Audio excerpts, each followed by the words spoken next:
The first day I lock myself inside the shop. I do it more out of habit than strategy. I am halfway through an oil change when the radio in the corner cuts off mid-song and turns into that emergency tone.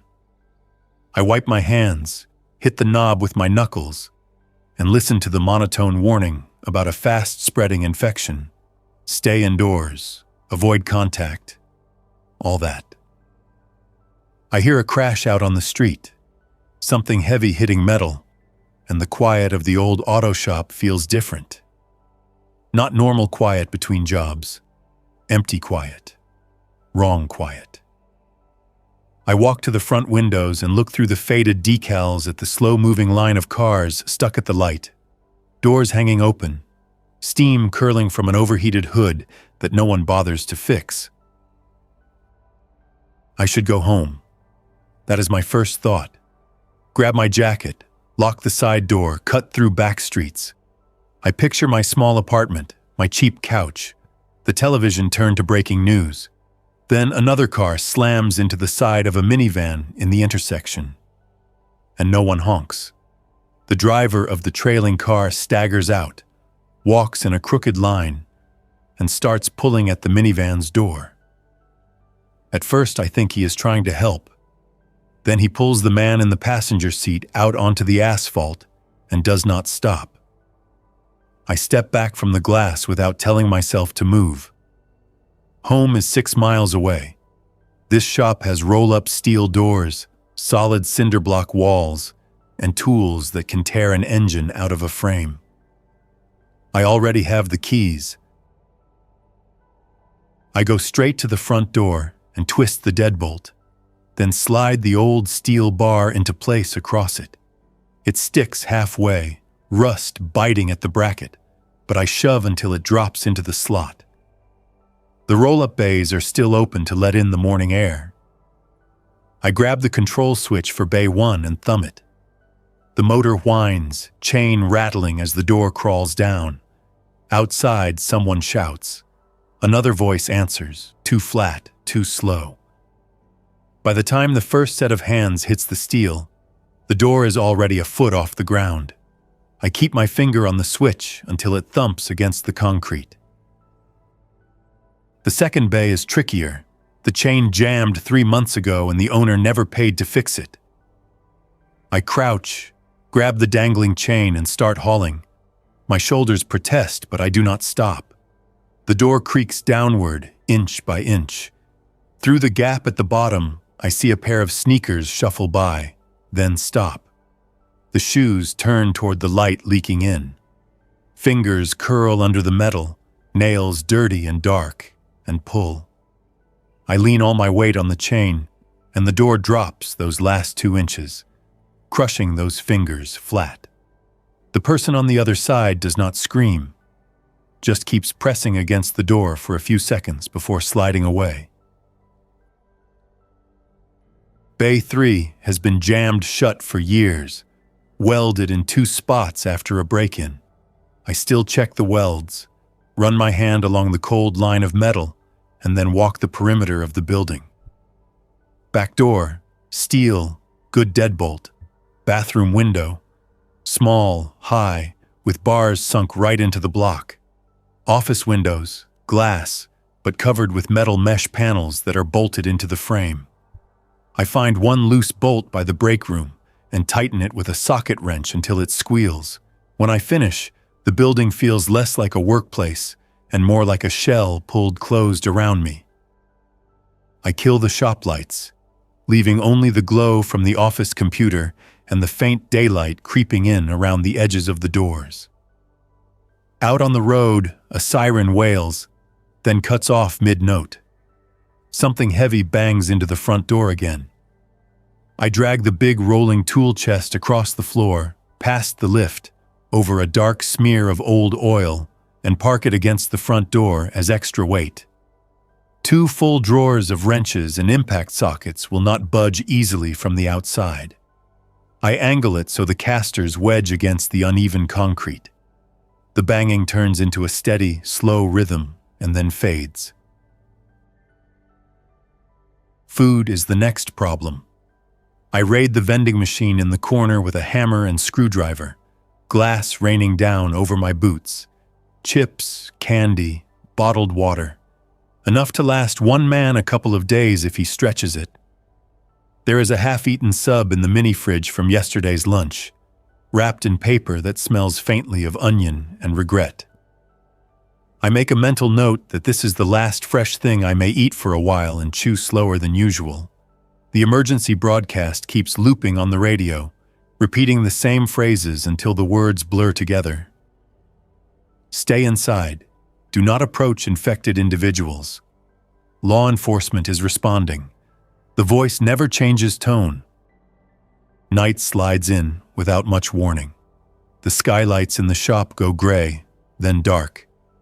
I move through the service bays with a flashlight, making sure I know every creak in the floor and every shadow. The two hydraulic lifts stand still, arms frozen in mid-reach around an old sedan and a pickup truck that has not seen the road in months. The inspection pit under Bay 2 yawns black, smelling of stale oil and damp concrete. I grab an old folding cot from the storage room where we kept winter tires and set it up in the back office, away from the windows. The springs complain when I sit down, and the stale air in here smells of toner and burned coffee. It beats the street. Sleep does not come easy, but the body keeps score even when the mind refuses. At some point, I close my eyes while listening to distant sirens and wake up to silence. The radio is dead, the emergency broadcast gone. The first sound I hear in the morning is scraping across concrete outside the service bay. Not quick steps, not running, more like feet dragging. I sit on the cot, staring at the office door, listening. The scraping passes, followed by a low, broken murmur and a wet cough that never clears. Water comes from the tap in the bathroom, for now. It runs a little cloudy at first, then clears. I fill every container I can find. Plastic jugs from coolant, an old water cooler bottle, a bucket I rinse twice. I line them against the wall in the break room and tape a piece of cardboard above them. Use slow. It is not a joke, just a command to myself. Out the small frosted window in the bathroom, sunlight hits the metal roof of the workshop across the alley. No shapes move between here and there. That could mean the infected have moved farther into the city, or it could mean they are pressed against the front of my building where I cannot see them. By midday on day 2, boredom and nerves start pulling in opposite directions. Sitting still feels wrong. Wandering outside feels worse. I compromise by working. If I am going to stay here more than a night or two, the place needs to be more than just closed doors.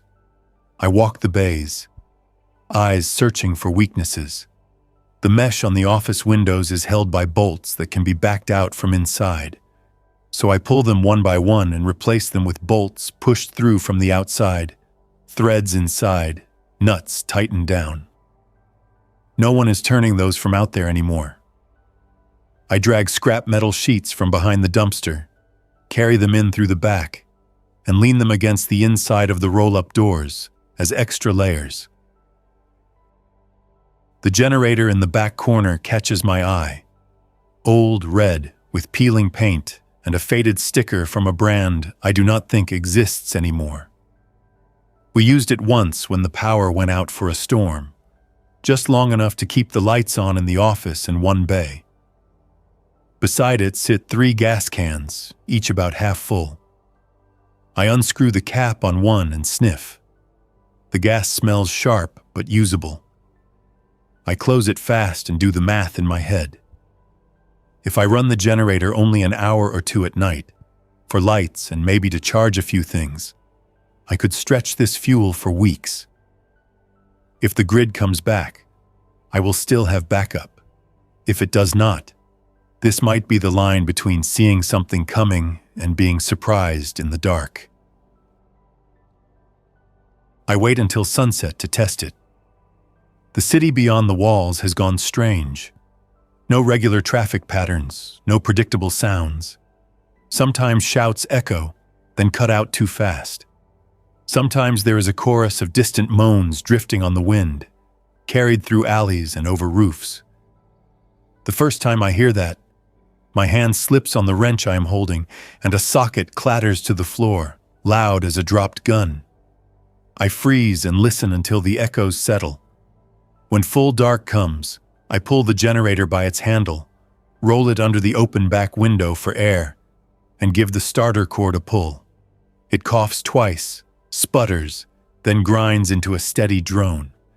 The fluorescents blink to life, washing the bays in harsh white. For the first time in 2 days, the shop looks familiar again. The downside is that sound travels. As soon as the generator settles into rhythm, something out front responds. Fists hit steel, not coordinated, just random strikes, heavy and slow. I kill the office lights, leave only the bay lights on, and grab a long breaker bar from the tool chest as I walk toward the front. The view through the mesh-covered office window shows 3 figures pressed up against the roll-up door, shoulders pushing, hands sliding along the metal. One of them leans in close enough that his forehead thumps the steel. His eyes catch the reflected light through the narrow seam at the bottom. They focus for a moment, but there is nothing in them I recognize. I think about the shotgun in my apartment closet. Useless detail now. All I have here are tools. Good thing about tools, a lot of them are built to handle stubborn, heavy things. I slip back into the dark, keep the generator running despite the noise outside, and wheel a floor jack into position behind the front door.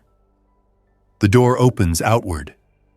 If the hinges or the frame fail, that jack, set high and tight against the handle, will be one more obstacle. I wedge thick blocks of wood under the bottom so it cannot be kicked inward. I am not sure how strong the infected are, but I know what drunk bodybuilders can do to a door at closing time. I plan for them instead. Day 3 brings a new sound, a steady knocking on the side door that does not match the clumsy pounding of the infected. It is 3 quick taps, a pause, then 3 more.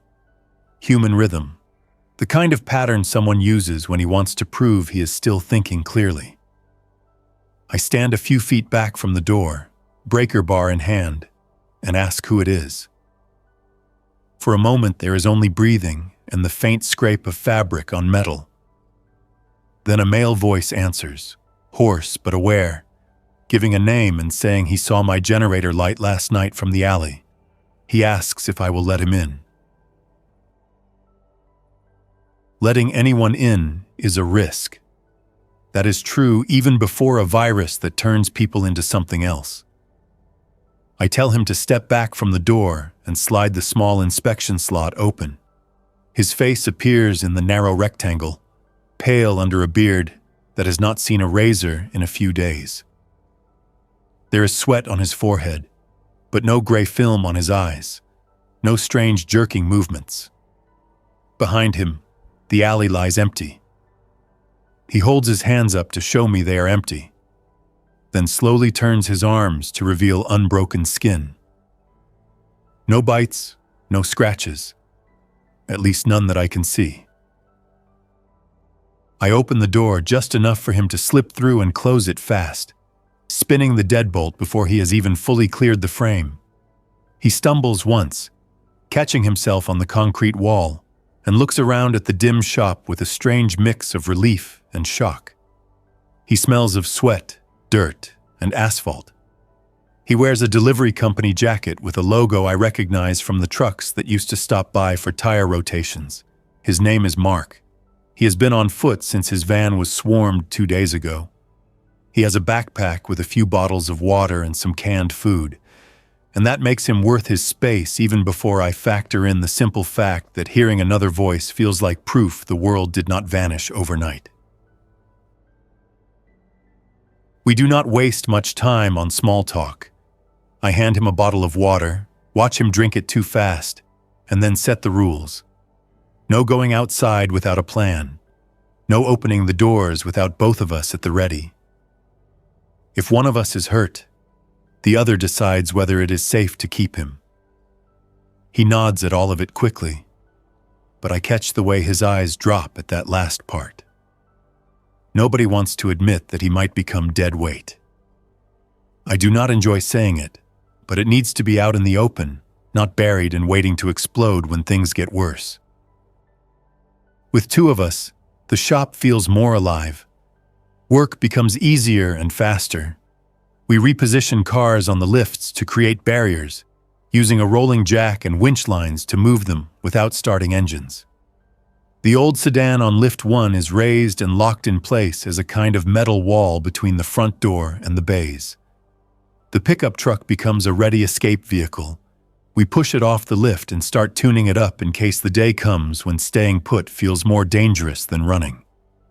Mark knows enough about engines to follow orders, passing tools, checking hoses, tightening clamps.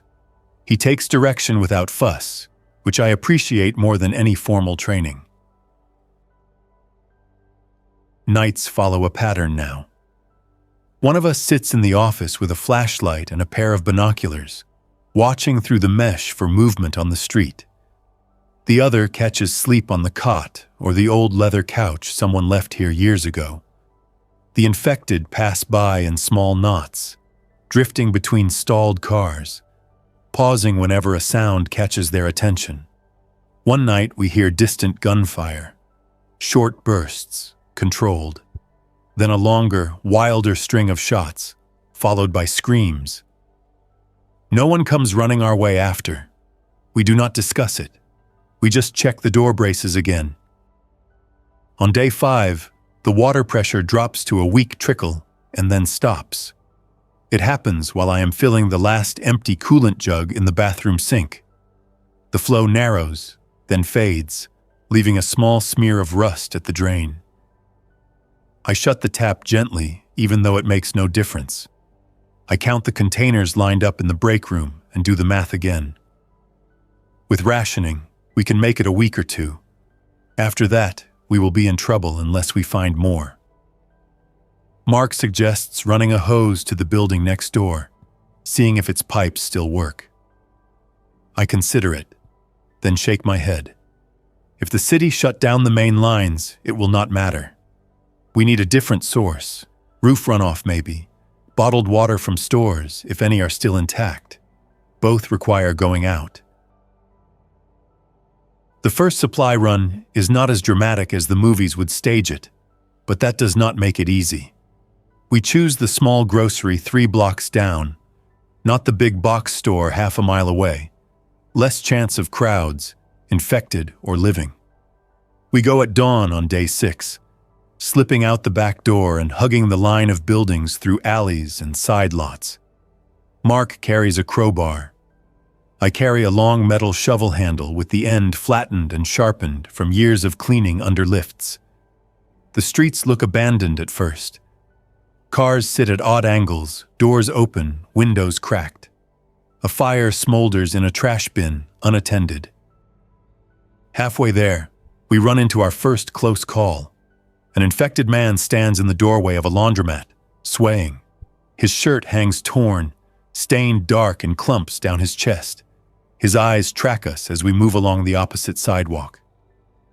He steps forward, slow but determined, and his shoes scrape the concrete. Another figure appears behind the plate glass window inside, hand pressed against the glass, forehead leaning so hard it leaves a smear. We speed up just enough to widen the distance without drawing more attention. When the man in the doorway lets out a rough, broken sound from his throat, we both duck behind a parked car until the noise fades. The grocery's front doors are smashed inward. Broken glass covers the entry like clear gravel. Inside, the aisles are a mess of toppled shelves and spilled goods. The air smells of spoiled produce and something metallic underneath. Someone has already taken most of the obvious food: canned soup, pasta, bottled drinks. We work fast, slipping what is left into our backpacks. A stash of beans and vegetables pushed to the back. A few boxes of crackers. 2 cases of water that fell behind a toppled display.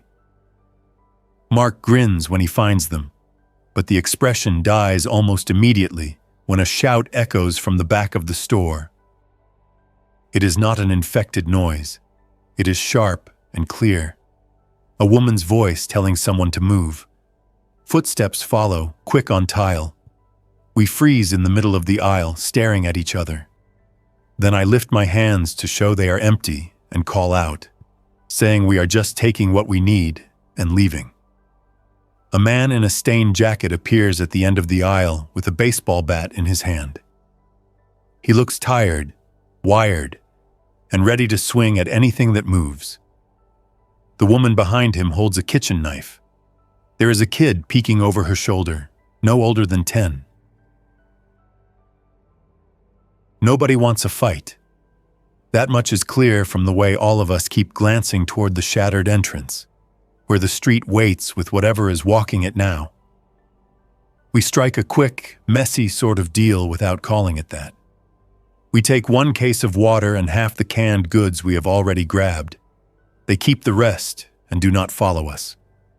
The man with the bat nods at our tools as if to say he understands, then disappears back into the maze of shelves. The woman does not lower her knife until we are almost to the door. The kid just watches, eyes too still. Back at the shop, we split the supplies into neat stacks. We log everything in a notebook. Date, items, where we found them. It feels overly formal, but it keeps the mind structured when the world is losing its shape outside the walls. The days start to blur into a routine.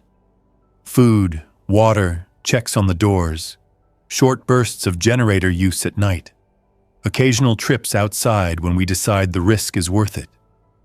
When the infected gather at the front, drawn by some noise from far away or a stray shout, we stay completely dark, sitting in the bays with only a small lantern covered by a rag. Their fingers scrape along the roll-up doors, working the metal into faint dents over time. On day 10, we gain another set of hands. A woman named Erin bangs on the back door in the rain, shouting that she is unarmed and begging us to listen.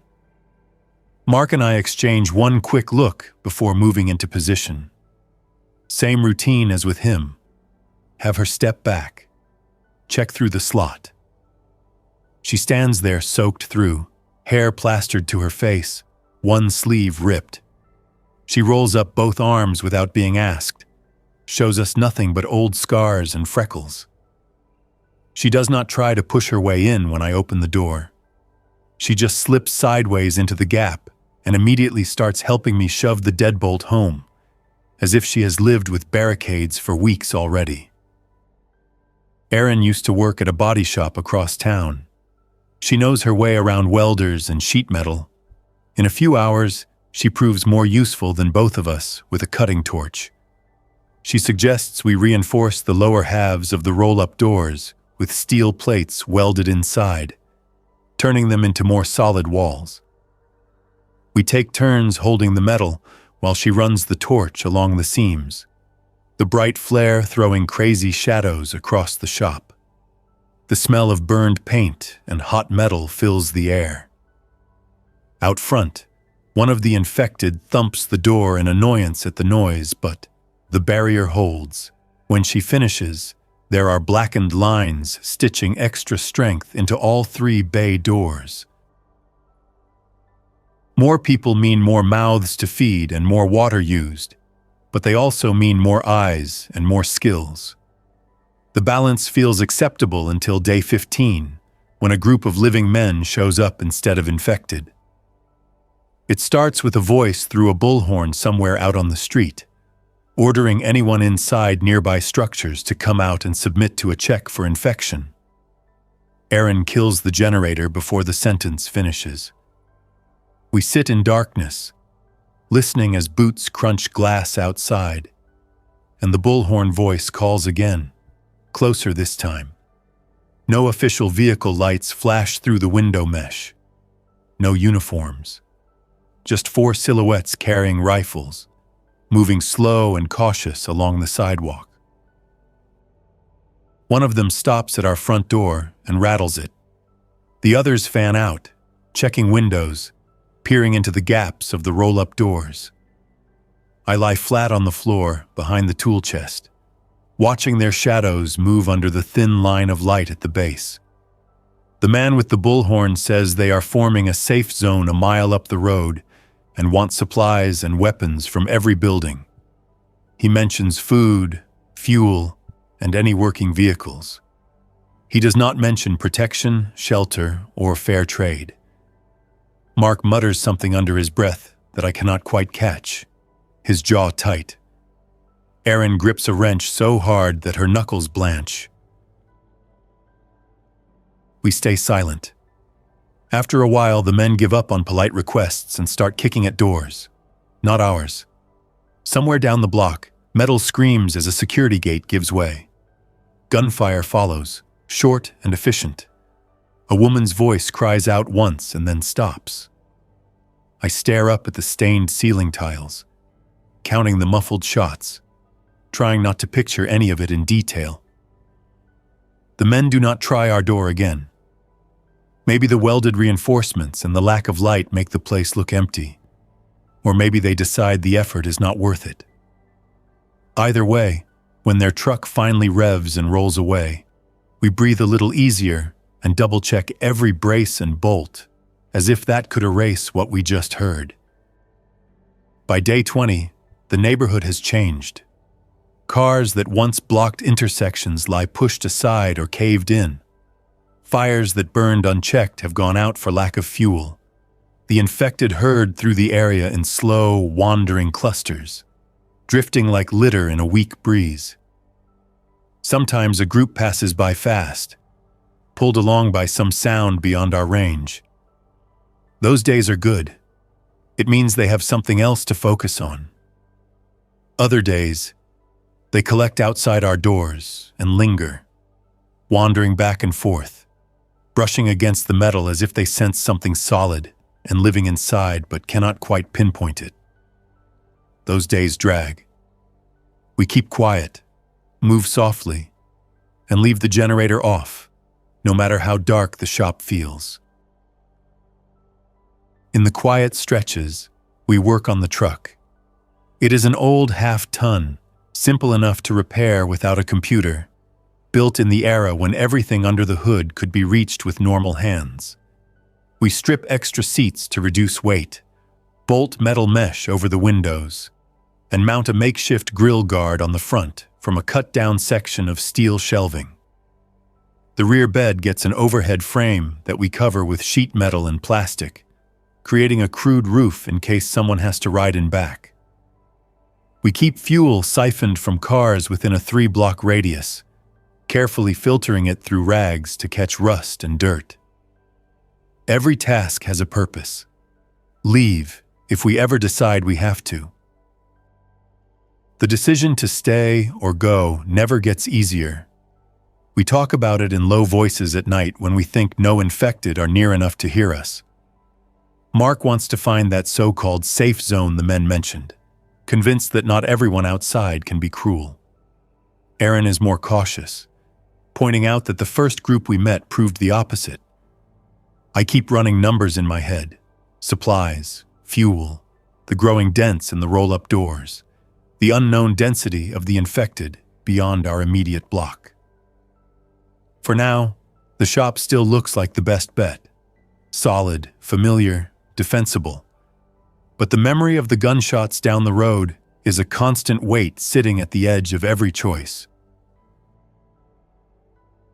It is day 27 when something changes in the pattern outside. The moans sound different, sharper, closer together. We learn why when we crack the office window mesh ever so slightly and look out at the street. The herd has grown. Dozens now, not just a handful. Some wear uniforms smudged with dirt.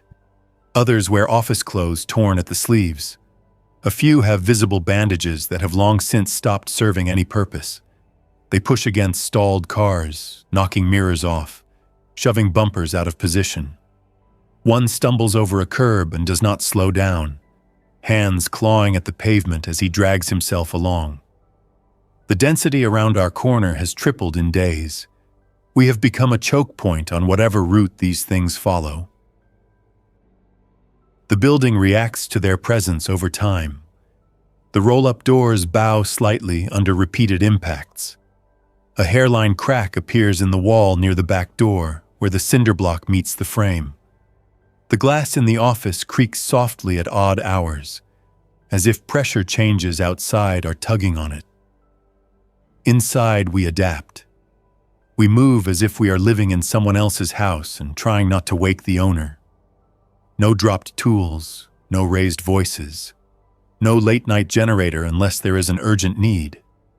When we do run it, we plug in every small battery and device we have, from flashlights to the old radio, just to make the noise worth it. The radio stays mostly silent now. Sometimes we catch a garbled voice on a distant station, words broken by static and interference. Once we hear something that might be a military call sign and the word evacuation, but the rest is noise. Erin listens longer than the rest of us, adjusting the dial in tiny increments, leaning close as if she can force meaning out of the static. When she finally shuts it off, the silence feels heavier than before. She sets the radio down gently, almost respectfully, and goes back to polishing a wrench that does not need polishing. On day 30, Mark makes a mistake. It is not a dramatic one. No shouting or slammed doors, just a small human lapse. He goes out alone at dawn to check a car 2 blocks away that he swears had a full tank when he passed it last week. He leaves a note on the workbench, something quick and apologetic, saying he did not want to waste my sleep waking me up. By the time I find the note, the sun is already halfway up. I swear under my breath and gear up. Crowbar, backpack, a small air horn to use as a distraction if things go bad. Erin insists on coming. I say no twice. She ignores me and checks the welds on the back door while I argue, which settles the matter. 2 sets of eyes searching a street beat 1. We find Mark by the intersection near the muffler shop. At first, all we see is movement in a tight knot of bodies, infected, huddled around something on the ground. I know what that usually means. Still, I scan the edges, looking for any gap, any sign of someone crawling away. I spot a smear of fresh scuff marks heading into an alley and pull Erin that way. 20 yards down, behind a dumpster, Mark lies propped against the wall, one leg twisted under him. His face is gray, eyes too wide.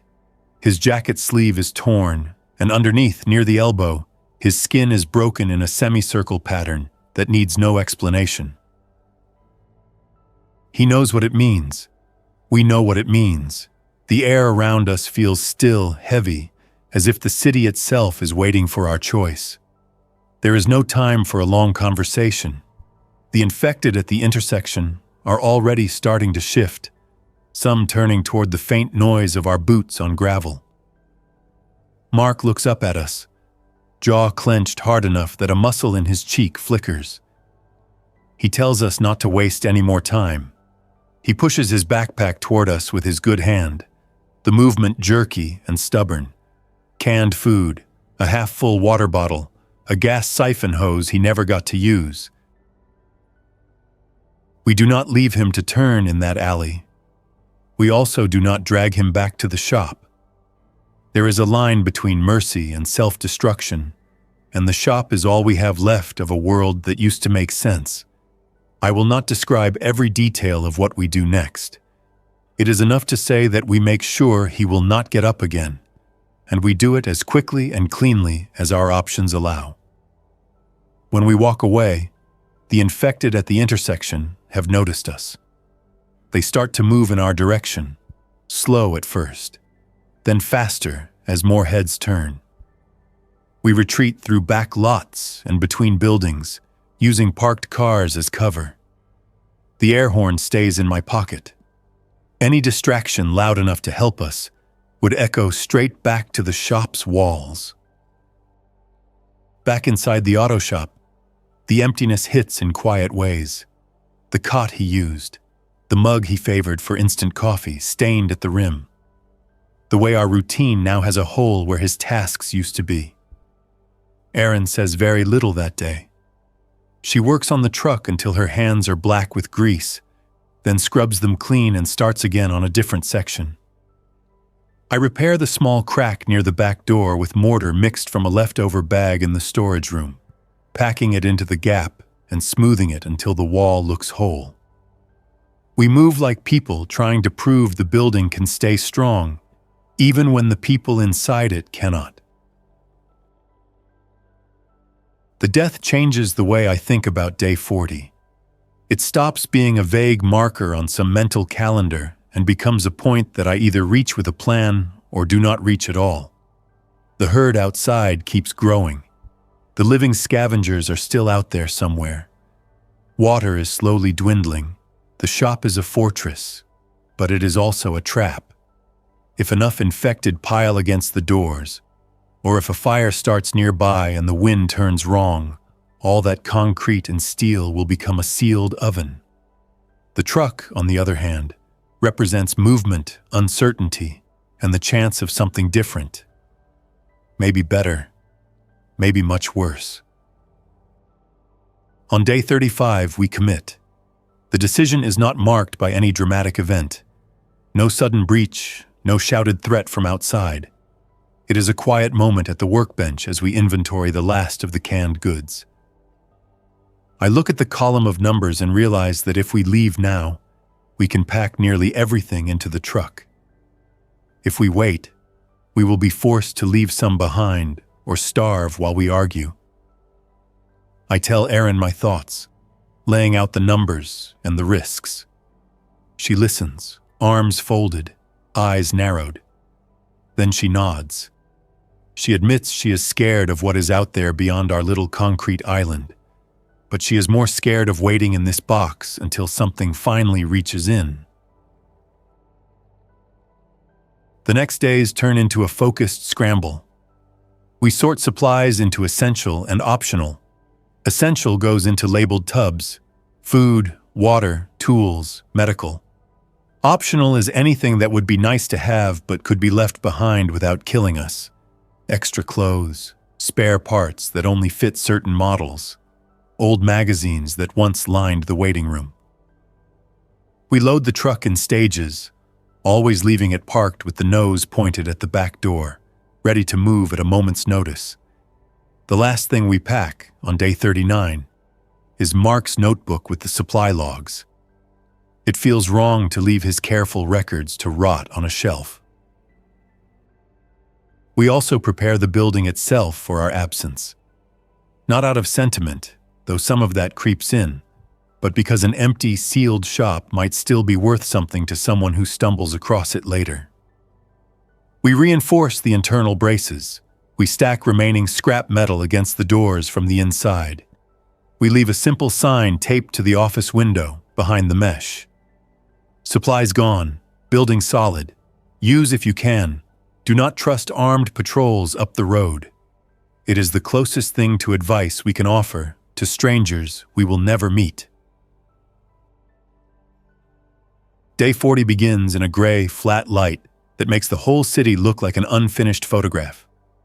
No sharp shadows, no bright highlights, just muted shapes and quiet streets. We eat a measured breakfast, each bite deliberate, and walk one last circuit of the shop.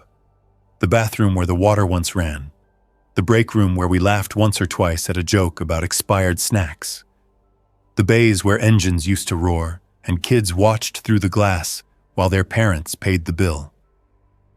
This building gave me 40 days I might not have had otherwise. I owe it the respect of a clean departure.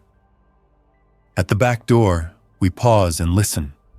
No scraping of infected hands on metal. No shouts from human voices. just the distant echo of something metallic falling somewhere down the block. A street sign in the wind, maybe. I grip the door handle, feel the familiar chill of steel under my fingers, and slide the deadbolt back for what may be the last time. The hinges groan softly as the door opens inward. The alley beyond smells of damp concrete and old trash, but the air is fresher than the enclosed shop. Aaron steps out first, scanning left and right, crowbar in hand. I follow, pulling the door closed behind us until it latches with a solid click. The truck waits where we left it, tucked under the shade of the neighboring building, mesh-covered windows dark. We climb in quickly, the key turns in the ignition, and the engine coughs once before catching. The sound feels too loud after weeks of quiet. A few hundred yards away, heads turn. Infected begin to shift in our direction, stumbling over curbs and around obstacles, moving with the strange, relentless focus we have come to know too well. I ease the truck into gear instead of slamming the accelerator. Sudden movements draw more attention. Controlled motion might look less interesting, even to ruined minds. We roll down the alley, turn onto the side street, and then onto the larger road that leads away from the shop.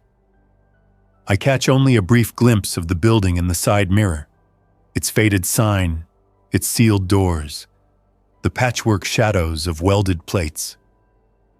For a moment, I consider stopping, taking a photograph, some proof that it existed for more than just my memory. Then an infected man bumps off the side of the truck and falls behind us, and there is no more space for sentimental delays. As we drive, the city unfolds in layers. Boarded windows, burned-out storefronts, a playground with swings still moving slightly in the breeze, a cluster of bodies in the distance that we steer carefully around, giving them a wide berth. Aaron watches the sidewalks with sharp eyes, calling out any movement.